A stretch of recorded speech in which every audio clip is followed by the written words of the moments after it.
ನಿಮ್ಮಲ್ಲಿ ಎಷ್ಟು ಜನಕ್ಕೆ ಹೀಗಾಗಿದೆ? ಒಂದು ಬೆಳಗ್ಗೆ ಎದ್ದಾಗ ಯಾವುದೇ ಕಾರಣ ಇಲ್ಲದೆ ನಿಮಗೆ ಅಸಹ್ಯ ಅನಿಸುತ್ತೆ. ಇದು ವರ್ಷದಲ್ಲಿ ಕಡಿಮೆ ಅಂದರೆ 2-3 ಸರ್ತಿ ಆಗ್ತಿದ್ರೂ ಆಗ್ತಿರೋದು ಹೌದಾದರೆ ನೀವು ಮಲಗೋ ಮುಂಚೆ ಕೆಲ ವಿಷಯಗಳನ್ನು ಮಾಡೋದು ಬಹಳ ಮುಖ್ಯ. ಯಾಕಂದರೆ ನಿಮಗೆ ಅರ್ಥ ಆಗಬೇಕು, ನೀವು ನಿದ್ದೆನಲ್ಲಿ ಅರಿವಿಲ್ಲದೆ ತುಂಬ ನಕಾರಾತ್ಮಕ ಅಥವಾ ಸಕಾರಾತ್ಮಕ ವಿಷಯಗಳಿಗೆ ಕಾವು ಕೊಡಬಹುದು. ಹಿತವಾದ್ದು ಅಥವಾ ಅಹಿತವಾದ್ದು ನಿದ್ದೆನಲ್ಲಿ ಪರಿಣಾಮಕಾರಿಯಾಗಿ ಏನೂ ಅಡಚಣೆ ಇಲ್ಲದೆ ಬೆಳೆಸಬಹುದು. ದಿನದಲ್ಲೂ ಬೆಳೆಸಬಹುದು, ಆದರೆ ತುಂಬ ಅಡಚಣೆಗಳಿರುತ್ತವೆ, ಅದು ಅಷ್ಟು ಪರಿಣಾಮಕಾರಿಯಾಗಲ್ಲ. ಆದರೆ ನಿಮಗೆ ನಿರ್ದಿಷ್ಟ ರೀತಿಯಲ್ಲಿ ನಿದ್ದೆಗೆ ಜಾರೋ ಪ್ರವೃತ್ತಿ ಇದ್ದು ಬೆಳಗ್ಗೆ ಎದ್ದಾಗ ಅಸಹ್ಯ ಅನಿಸಿದ್ರೆ ಯಾವುದೇ ಕಾರಣನೂ ಇಲ್ಲದೆ, ಅದರರ್ಥ ನೀವು ರಾತ್ರಿ ಹೊತ್ತಿನಲ್ಲಿ ವಿಷಯಗಳಿಗೆ ಚೆನ್ನಾಗಿ ಕಾವು ಕೊಡ್ತಿದ್ದೀರಾ. ಕೆಟ್ಟ ಮೊಟ್ಟೆಗಳು. ಇದು ಬರೀ ಮಾನಸಿಕ ತೊಂದರೆಗಳ ಬಗ್ಗೆ ಅಲ್ಲ, ಕಾಲ ಕಳೀತಿದ್ದ ಹಾಗೆ ಇದು ದೊಡ್ಡ ಶಾರೀರಿಕ ಸಮಸ್ಯೆಗಳನ್ನು ಉಂಟು ಮಾಡಬಹುದು. ಇಂಥ ವಿಷಯಗಳನ್ನು ನಿಮ್ಮ ಜೀವನದಿಂದ ಅಳಿಸಿಬಿಡೋದು ಮುಖ್ಯ.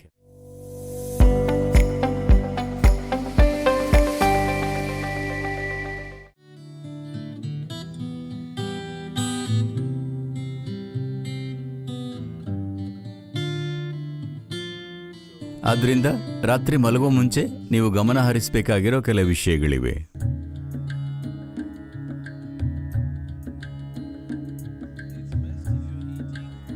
ನೀವು ಮಾಂಸ ಮತ್ತಿತರ ಥರದ ಊಟ ಮಾಡ್ತಿದ್ರೆ ಮಲಗೋದಕ್ಕಿಂತ ಕನಿಷ್ಠ 3-4 ಗಂಟೆ ಮುಂಚೆ ಊಟ ಮಾಡೋದು ಒಳ್ಳೆಯದು.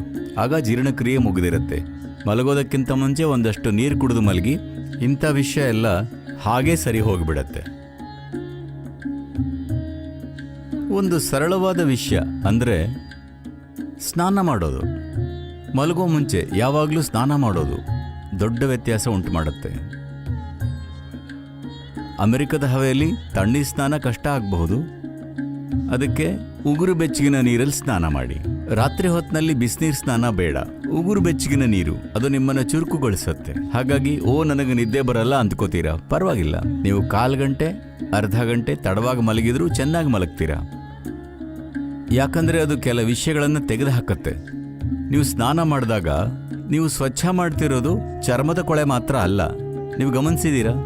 ನಿಮಗೆ ತುಂಬ ಒತ್ತಡ ಆತಂಕ ಅನ್ನಿಸಿದಾಗ ಸ್ನಾನ ಮಾಡಿ ಹೊರಗೆ ಬಂದಾಗ ಮೈಮೇಲಿದ್ದ ಭಾರ ಇಳಿದಿದೆ ಅನ್ಸಲ್ವಾ?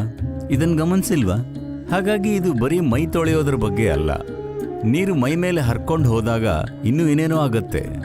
This shower is a very rudimentary bhuti shuddhi. ಸ್ನಾನ ಬಹಳ ಪ್ರಾಥಮಿಕ ಮಟ್ಟದ ಭೂತ ಶುದ್ಧಿ. ಯಾಕಂದ್ರೆ ನಿಮ್ಮ ದೇಹದ 70%ಗೂ ಹೆಚ್ಚು ನೀರು. ಮೈ ಮೇಲೆ ನೀರು ಹಾಕಿದಾಗ ಚರ್ಮವನ್ನ ಸ್ವಚ್ಛಗೊಳಿಸೋದನ್ನು ಮೀರಿದ ಶುದ್ಧೀಕರಣವಾಗತ್ತೆ. ಮಾಡಬೇಕು ಅಂತಿದ್ರೆ ನೀವು ಇನ್ನೊಂದು ಮಾಡಬಹುದು. ಸಾವಯವ ಎಣ್ಣೆಯ ದೀಪ ಹಚ್ಚಿ, ಹತ್ತಿಯ ಬತ್ತಿ ಮತ್ತು ಯಾವುದಾದ್ರೂ ಎಣ್ಣೆ. ಇಲ್ಲೇನು ಬಳಸ್ತೀರಾ ಅಡುಗೆಗೆ? ಅಗಸೆ ಬೀಜದ ಎಣ್ಣೆ, ಅಕ್ಕಿ ಹೊಟ್ಟಿನ ಎಣ್ಣೆ ಅಥವಾ ಎಳ್ಳೆಣ್ಣೆ. ನಿಮ್ಮ ಹತ್ರ ಏನಿದೆ? Olive oil. ಸರಿ, ಹತ್ತಿಯ ಬತ್ತಿ ಜೊತೆ ಯಾವುದಾದ್ರೂ ನೈಸರ್ಗಿಕ ಎಣ್ಣೆಯ ಒಂದು ಸಣ್ಣ ದೀಪ ಉರಿಸಿ. ನೀವು ಮಲಗೋ ಕೋಣೆಯಲ್ಲಿ ಒಂದು ಕಡೆ.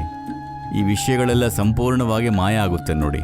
ಒಂದು ಮಂತ್ರ ಹೇಳ್ಬೋದು, ಅಥವಾ ರಾತ್ರಿಯ ಯೋಗಾಭ್ಯಾಸಗಳಿವೆ. ಮಲಗಕ್ಕೆ ಮುಂಚೆ ಹಾಸಿಗೆ ಮೇಲೆ ಕೂತು ಈ ಅಭ್ಯಾಸ ಮಾಡಿ. ನಿಮಗೆ ಈಶಕ್ರಿಯೆ ಮಾಡಬೇಕು ಅಂತಿದ್ರೆ ಅದು ಇಂಟರ್ನೆಟ್ನಲ್ಲಿ ಲಭ್ಯ ಇದೆ.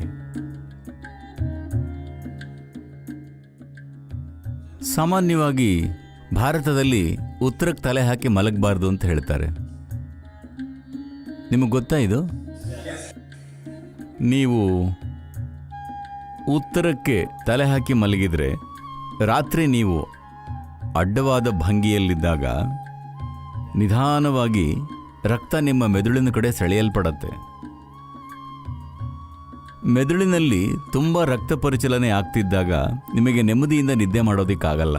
ನಿಮಗೇನಾದರೂ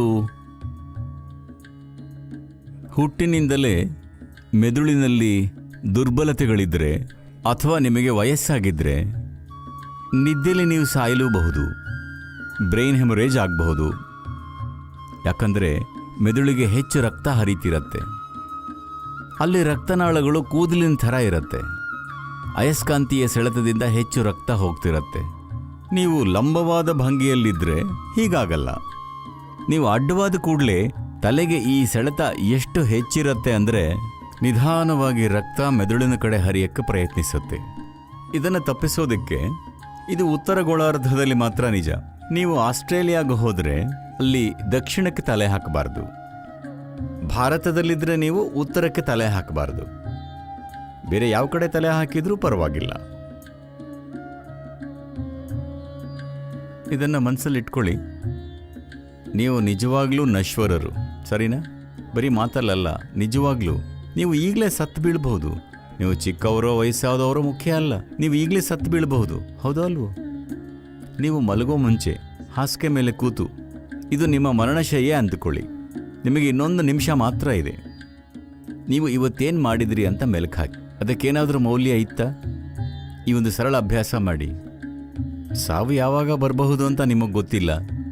ನೀವು ಕೂತಾಗ ಸಾವು ಬರುತ್ತೋ ಅಥವಾ ಆಸ್ಪತ್ರೆಯಲ್ಲಿ ಏನೇನೋ ನಳಕೆ ಹಾಕ್ಕೊಂಡಿರ್ತೀರೋ, ಹೇಗಾಗತ್ತೆ ಯಾರಿಗೆ ಗೊತ್ತು? ಆದರೆ ಇದನ್ನು ಪ್ರತಿದಿನ ಆನಂದಿಸಿ. ನಿಮ್ಮ ಮರಣಶಯ್ಯೆ ಮೇಲೆ ಕೂತು ಕಳೆದ 24 ಗಂಟೆಗಳನ್ನು ನಾನು ಹೇಗೆ ನಿಭಾಯಿಸಿದೆ, ಅದಕ್ಕೇನಾದರೂ ಮೌಲ್ಯ ಇದೆಯಾ ಅಂತ ನೋಡಿ. ಯಾಕಂದರೆ ನಾನೀಗ ಸಾಯ್ತಿದ್ದೀನಿ. ನೀವು ಹೀಗೆ ಮಾಡಿದರೆ ನೀವು ಯೋಗ್ಯವಾದ ಬದುಕನ್ನು ಬಾಳ್ತೀರಾ. ನೀವೆಲ್ಲರೂ ಪ್ರತಿ ರಾತ್ರಿ ಮಲಗೋದಕ್ಕೆ ಮುಂಚೆ ಇದನ್ನು ಮಾಡಬೇಕು. ಕೊನೆ 3 ನಿಮಿಷ ನೀವು ಶೇಖರಿಸಿರೋ ಎಲ್ಲವನ್ನು, ದೇಹ, ಮನಸ್ಸಿನ ವಿಷಯಗಳು, ವಸ್ತುಗಳು, ಸಣ್ಣ ವಿಷಯಗಳನ್ನು ನಿರ್ಲಕ್ಷಿಸಬೇಡಿ. ಇಂಥವೇ ದೊಡ್ಡ ವಿಷಯಗಳು. ನಾನು ನೋಡಿದ್ದೀನಿ, ಜನ ಅವರದ್ದೇ ಆದ ಒಂದು ದಿಂಬು ತಗೊಂಡು ಬರ್ತಾರೆ. ಯಾಕಂದರೆ ಅದು ಬಹಳ ಮುಖ್ಯ. ನಿಮ್ಮ ದಿಂಬು, ನಿಮ್ಮ ಚಪ್ಪಲಿ, ನಿಮ್ಮ ಸಂಬಂಧಗಳು, ನೀವು ಶೇಖರಿಸಿರೋ ಎಲ್ಲವನ್ನೂ ಪಕ್ಕಕ್ಕಿಟ್ಟು ಮಲಗಿ.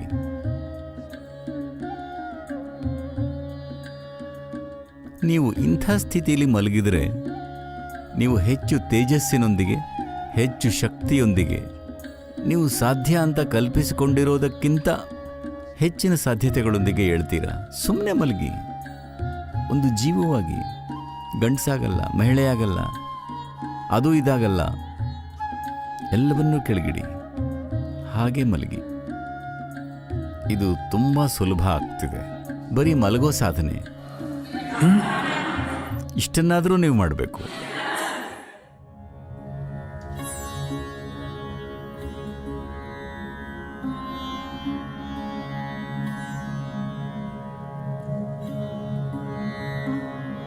ಯಾವ ರೀತಿಯ ಸದ್ದಿನಿಂದ ನಿಮಗೆ ಎಚ್ಚರ ಆಗುತ್ತೆ ಅನ್ನೋದು ಹಲವಾರು ವಿಧಗಳಲ್ಲಿ ನಿಮ್ಮ ದಿನದ ಸಂದರ್ಭಗಳನ್ನು ಮತ್ತು ನಿಮ್ಮ ಜೀವನದ ಭವಿಷ್ಯವನ್ನು ನಿರ್ಧರಿಸುತ್ತೆ.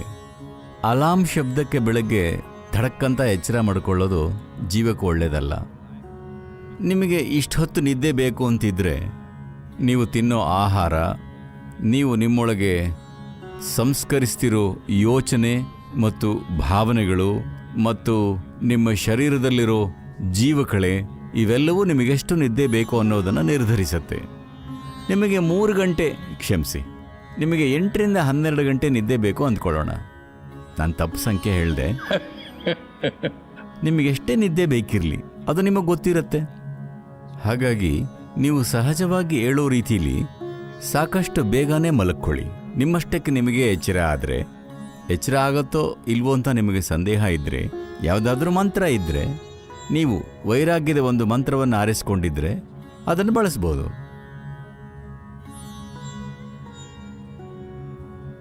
ನಿಮ್ಮ ಜೀವ ವ್ಯವಸ್ಥೆಯಲ್ಲಿ ಒಂದು ಮುಖ್ಯವಾದ ಅಂಗ ಅಂದರೆ ಹೃದಯ. ನಿಮ್ಮ ರಕ್ತ ಚಲನೆಗೆ ಪಂಪಿಂಗ್ ಸ್ಟೇಷನ್. ಅದು ದೇಹದಲ್ಲಿಡೀ ಜೀವ ಹರಿಯೋ ಥರ ಮಾಡುತ್ತೆ. ಇದೊಂದು ಆಗದಿದ್ದರೆ ಏನೂ ಆಗಲ್ಲ. ಇದು ಆರಂಭವಾಗೋದು ಎಡಗಡೆಯಿಂದ. ಹಾಗಾಗಿ ಭಾರತದಲ್ಲಿ ಹೇಳ್ತಾರೆ, ನೀವು ಎದ್ದೇಳುವಾಗ ಬಲಕ್ಕೆ ತಿರುಗಿ ಏಳಬೇಕು ಅಂತ ಹೇಳಿದಾರೆ. ಎಡಗಡೆಗೆ ತಿರುಗಿ ಎದ್ರೆ ನಿಮಗೆ ಕೆಟ್ಟದಾಗುತ್ತೆ ಹೇಳಿದಾರೆ. ಕೆಟ್ಟದ್ದು ಅಂದರೆ ಹಾಗಲ್ಲ. ನೀವು ಒಂದು ವಿಶ್ರಾಂತಿಯ ಸ್ಥಿತಿಯಲ್ಲಿದ್ದಾಗ, ದೇಹ ವಿಶ್ರಾಂತಿಯಲ್ಲಿದ್ದಾಗ ಮೆಟಬಾಲಿಸಮ್ ಕಡಿಮೆ ಇರುತ್ತೆ. ನೀವು ಎದ್ದಾಗ ಚಟುವಟಿಕೆ ಹೆಚ್ಚಾಗತ್ತೆ. ಅದಕ್ಕೆ ಭಾರತದಲ್ಲಿ ಇದೆಲ್ಲ ನಿಮ್ಮ ಜೀವನದಲ್ಲಿ ಅಂತರ್ಗತವಾಗಿದೆ. ಈಗ ಬಿಸಾಕ್ತಿದ್ದೀರಾ. ಜೀವನದ ವಿಜ್ಞಾನ ಅಂತರ್ಗತವಾಗಿದೆ. ಬೆಳಗ್ಗೆ ನಿಮಗೆ ಎಚ್ಚರವಾದಾಗ ಅಂಗೈಗಳನ್ನು ಉಜ್ಜಿಕೊಂಡು ಹೀಗೆ ನೋಡಬೇಕು ಅಂತಿದ್ದಾರೆ. ಬರೀ ನೋಡೋದಲ್ಲ, ಅದನ್ನು ಕಣ್ಣ ಮೇಲಿಡಬೇಕು. ಹೀಗೆ ಮಾಡಿದರೆ ದೇವರು ಕಾಣಿಸ್ತಾರೆ ಅಂದರು. ಇದು ದೇವರನ್ನು ನೋಡೋ ಬಗ್ಗೆ ಅಲ್ಲ. ಅಂಗೈಗಳನ್ನು ಉಜ್ಜಿದರೆ ಅಂಗೈಗಳಲ್ಲಿ ಹಲವಾರು ನರಗಳ ತುದಿಗಳಿವೆ. ಇದನ್ನು ಮಾಡಿದರೆ ಜೀವ ವ್ಯವಸ್ಥೆ ಕೂಡಲೇ ಎಚ್ಚರಗೊಳ್ಳುತ್ತೆ.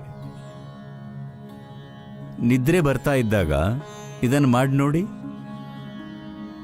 ಎಲ್ಲ ಎಚ್ಚರಗೊಳ್ಳುತ್ತೆ. ಹಾಗಾಗಿ ಬೆಳಗ್ಗೆ ದೇಹವನ್ನು ಚಲಿಸುವ ಮೊದಲು ಅದನ್ನು ಮೊದಲು ಎಚ್ಚರ ಮಾಡಿಸಿ, ಆಮೇಲೆ ಕಣ್ಣು ಮೇಲಿಡಿ. ಕೂಡಲೇ ಹಲವಾರು ನರಗಳು, ಕಣ್ಣಿಗೆ ಜೋಡಣೆ ಆಗಿರೋ ಅಂಥವು ಮತ್ತಿತರ ಇಂದ್ರಿಯಗಳದ್ದು ಎಚ್ಚರಗೊಳ್ಳುತ್ತೆ. ನಿಮ್ಮ ದೇಹವನ್ನು ಚಲಿಸುವ ಮೊದಲು ದೇಹ ಮತ್ತು ಮೆದುಳು ಆಕ್ಟಿವ್ ಆಗಬೇಕು. ಪೆದ್ದರಾಗಿ ಏಳಬಾರ್ದು ಅಂತ ಗೊತ್ತಾಯ್ತಾ? ಅದನ್ನು ಮಾಡಿ ಬಲಕ್ಕೆ ತಿರುಗಿ ಏಳಬೇಕು.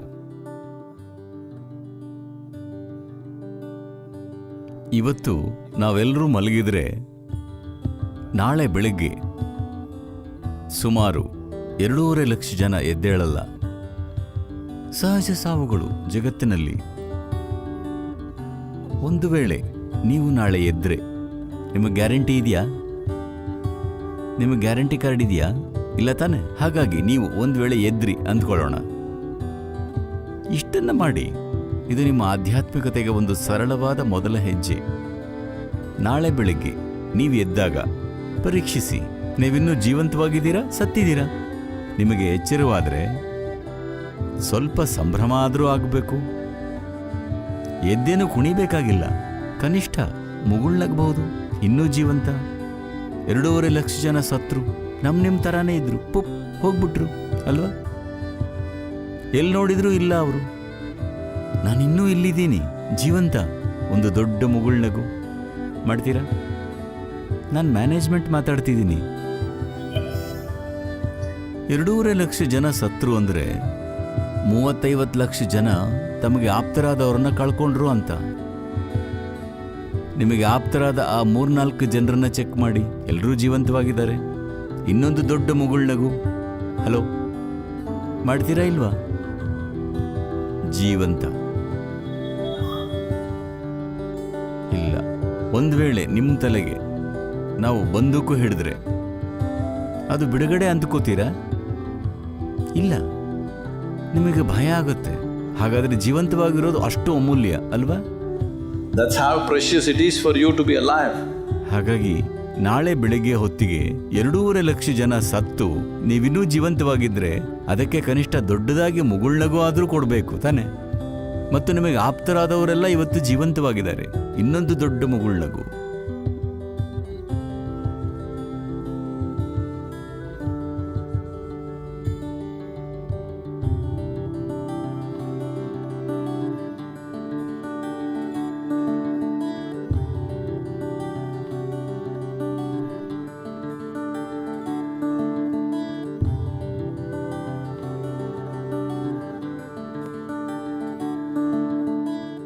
ಲೇಟೆಸ್ಟ್ ಹಾಗೂ ಇಂಟ್ರೆಸ್ಟಿಂಗ್ ಸುದ್ದಿಗಳಿಗಾಗಿ ಬಾಸ್ ಟಿವಿ ಕನ್ನಡ ಚಾನೆಲ್ನ ಸಬ್ಸ್ಕ್ರೈಬ್ ಮಾಡಿ.